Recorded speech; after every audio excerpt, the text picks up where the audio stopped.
So this is it all together. It's not super tall, but you know, it works, I guess, with like my 7-year-old who's pretty small will be too big for it. But this is the chalk part of it, and it comes with chalk and markers, and it works really well. And it comes with a little chalk holder, which is super cute.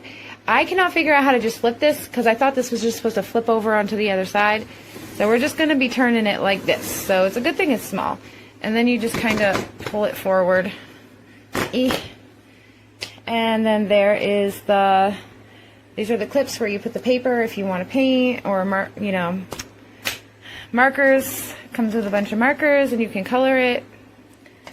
And it comes with a little eraser.